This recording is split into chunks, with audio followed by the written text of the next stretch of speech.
Life has a way of throwing us into unexpected challenges. But it's how we face those challenges that defines us. This is the story of a woman who, after 36 years of marriage, finds herself at a crossroads. Betrayed and heartbroken, she must navigate the complex emotions of love, regret, and the strength to move forward. It's a journey of self-discovery, resilience, and the profound lessons life has to offer. Join me as we dive into this life-changing tale. Please subscribe to the channel to begin today's story with life stories. It had been 36 years since Thomas and I had said, I do. 36 years of laughter, tears, and everything in between. I had stood by his side through thick and thin, raising a family, building a life together, and watching as our son grew into a man. But life, as it often does, has a way of throwing the unexpected our way. It was only a year ago when Thomas was diagnosed with Alzheimer's. At first, I didn't know how to handle it. But it wasn't just the disease that caused the fracture. It was something deeper, something that had been there long before the diagnosis. Alzheimer's, they say, is a cruel disease. It robs a person of their memory, of their identity. But for some strange reason, it seemed to spare everything except me. The woman who had been there through it all. The woman who had loved him with all her heart. The woman who had given everything for our family. I watched, helpless, as Thomas began to lose his grasp on everything, his memories, his emotions, and his control over even the simplest actions. But through it all, he still recognized one thing. His frustration and confusion were always directed at me. At first, I was patient. I told myself that this was the man I had vowed to love. In sickness and in health, I would continue caring for him. Even as his mind seemed to drift further away, I fed him his meals. I helped him with his daily routines. And I stayed by his side through it all. Without a single complaint. But something in me began to change. I didn't know what it was. But I felt it. A distance. A hollowness. Maybe it was the strain of always being the one who was there. Always the one who gave. While he seemed to pull further away. Maybe it was the exhaustion from having to act like everything was fine when deep down I was suffocating. Then came that day. The day everything changed. It happened so suddenly, almost by chance. I overheard Thomas on the phone with an old friend. I was in the kitchen, trying to focus on making dinner, when I heard his voice. Clear and detached. There was a calmness to it that didn't belong. It wasn't the confused tone I had come to expect. No, this was different. This was calculated. I didn't mean to eavesdrop. But the words came to me, sharp and cold. You're acting like a stubborn 3-year-old. His friend laughed. How does she even put up with you? Thomas's voice was flat, emotionless. As he responded, I'm just trying to push her to say it first, to ask for a divorce. My heart stopped. The words hit me like a punch to the stomach. It wasn't the Alzheimer's that had made him forget me. No, this was something much more calculated. Thomas wasn't sick. He had been pretending. The Alzheimer's, the memory loss, the confusion, it had all been a performance. An act, designed to push me away. To force me to ask for the divorce that, for reasons I couldn't yet understand, he so desperately wanted. As I stood there, frozen, listening to his voice on the phone, everything I had ever known about our marriage shattered. All those years of devotion. The sacrifices I had made. The love I had given him. It had all been for nothing. He wasn't sick. He didn't need me. He had simply wanted an excuse to leave. And that excuse had been the one thing he could rely on. Me. I looked down at the bowl of noodles one had been preparing for him. The same noodles I had made countless times. Always with love. Always with care. He had deliberately spilled it again. I had no words. Just a bitter smile that tugged at the corners of my lips. He had pushed me to the edge. But I would not be his fool anymore. If this was what he wanted, then fine. I could give it to him. I would give him the divorce he so clearly desired. But as I picked up the spoon and fed him, trying to hide the storm raging inside of me, I realized just how much I had loved him. Even now, despite everything, a part of me still wanted to believe that he could come back to me. But deep down, I knew it was over. The days that followed were a blur. A quiet storm that I tried my best to weather. I had heard the truth. And it shattered everything I believed about the man I had loved for so many years. The man I thought I knew. But now, I saw him for what he was. A man who had chosen to leave me. Who had chosen his old love over the woman who had spent her life by his side. The Alzheimer's was nothing more than a tool. A cruel game he had played to make sure I would be the one to let go. I didn't tell him right away. I didn't confront him with the truth. Instead, I continued to play the part one had been given in this twisted script. I fed him. I helped him. I made him feel like everything was normal.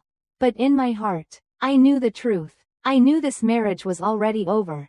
I had loved him for so long. But now, there was nothing left to hold onto. He had already made his choice. It wasn't until one evening, after another long day of caring for him, that I finally made the decision. The words were like a weight that had been sitting on my chest for weeks, suffocating me, and now they slipped from my mouth. Quiet but firm, I agreed to the divorce. The moment I said those words, I felt a strange sense of relief. It was as if a dam had burst inside of me. And for the first time in a long time, I could breathe. I wasn't sure what would come next. But I knew that I couldn't keep living in this lie. I couldn't keep pretending that things would get better when they never would. The truth was out, and now, it was time to let go. I called a lawyer, and we began the process of drawing up the divorce papers. I had no idea what the future held for me, but I knew I had to take this step. I had spent so many years putting everyone else's needs before mine, sacrificing my own dreams and desires for the sake of my family. But now, it was time to think about myself. It was time to reclaim my life. During this time, I met Amelia, a woman who became my unexpected friend and ally. She had come into my life at just the right moment, offering support and encouragement when I needed it most. She was the one who pushed me to start sharing my story. To step out of the shadows and embrace a new chapter. You have so much to offer. She told me, don't let the world forget you. At first, I wasn't sure what to think. I had never been one for the spotlight. Never been one to share my life with others. But Amelia's words stayed with me. And so, I began. I started sharing bits and pieces of my life online. Sharing the small joys, the simple moments that had always brought me comfort. I shared my cooking, my moments with the cat, and even my struggles with the divorce. The response was overwhelming. It seemed that I wasn't alone. People connected with my story. With my honesty, I became a part of a community. A group of women who, like me, had been through difficult times and come out the other side stronger. And as the days went by, I began to see a shift in myself. I wasn't just surviving anymore.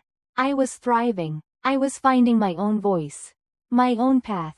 It wasn't easy. There were days when the weight of everything I had lost felt too heavy to bear. Days when I wanted to turn back. To go back to the familiar pain of the past. But I kept moving forward. With Amelia's support and the strength I had found within myself, I knew that this was the right choice. This was the life I was meant to live. As I prepared to finalize the divorce, I felt a sense of calm. This wasn't the end of my story. It was just the beginning. The divorce was finalized quickly, faster than I had anticipated. And for the first time in years, I could feel the weight of my decisions lifting. I no longer had to carry the burden of a marriage that had been hollow for far too long. The days after were a mixture of relief and grief. I wasn't sure which emotion held more space in my heart, the freedom from a toxic relationship or the sorrow for everything that had been lost. But I knew one thing for sure. I had to move on. Thomas's behavior didn't change overnight. His Alzheimer's continued to progress. And with it came a deepening sense of regret. At least, that's how I saw it.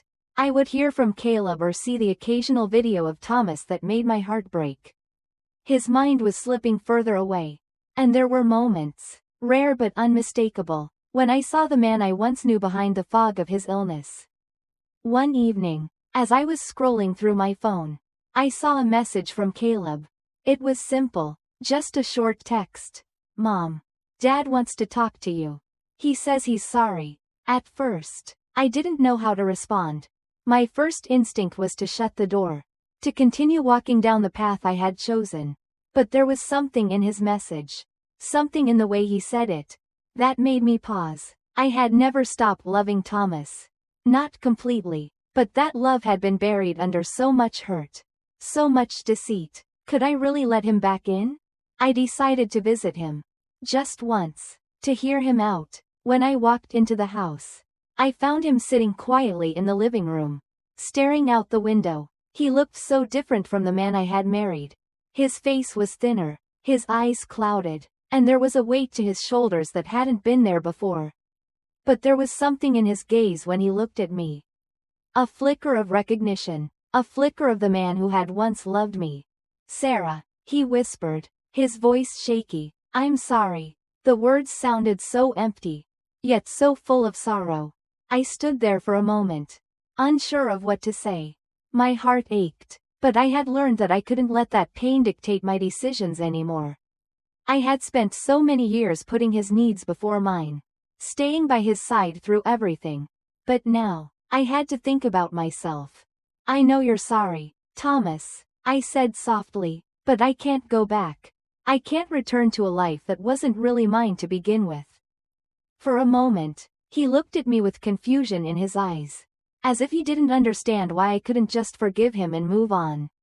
But I could see the truth in his eyes, too. He had made his choice, and now he had to live with it. I wasn't going to let him drag me back into a life that had left me empty. "I've moved on," I continued. "I'm not the same woman who stood by you all those years. I'm stronger now, and I'm not going to sacrifice myself for you anymore." Thomas seemed to deflate at my words. There was a flicker of something in his eyes, regret, sorrow, maybe guilt, but it was too late for all of that. He had made his choices, and now he had to live with them. I left that day feeling oddly at peace. For the first time in a long time, I knew that I had made the right decision. I wasn't responsible for his happiness anymore. I wasn't responsible for holding on to a marriage that had never truly been mine. As the weeks went by, I found myself growing stronger. I embraced my new life with a sense of determination.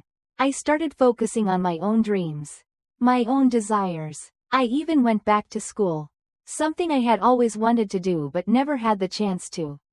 I surrounded myself with people who encouraged me, who saw me for who I truly was, and not as someone defined by a marriage that was no longer mine. And as I continued down this new path, I realized something profound. Love, real love, isn't about holding on to something just because it's familiar. Sometimes, love means letting go, and sometimes, the most loving thing you can do for yourself is to walk away.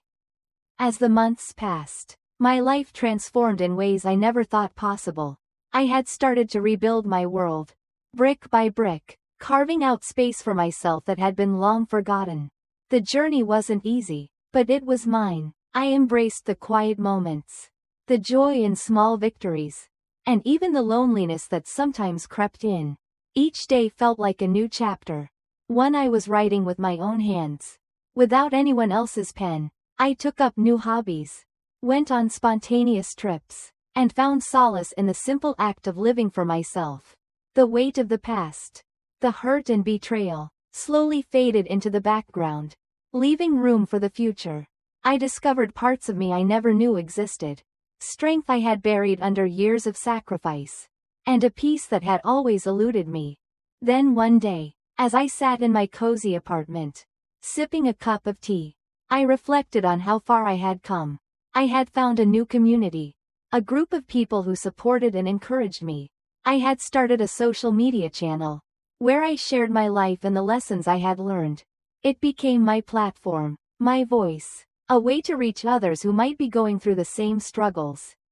I shared stories, cooking tips, and little moments of joy. It wasn't just about me anymore, it was about all of us finding our way together. As I posted my latest video, I smiled. It was a new beginning, and I was no longer afraid of the unknown. This was my time, my story, and it was just beginning. If you'd like to follow more of my journey, Please subscribe to my channel for more life stories.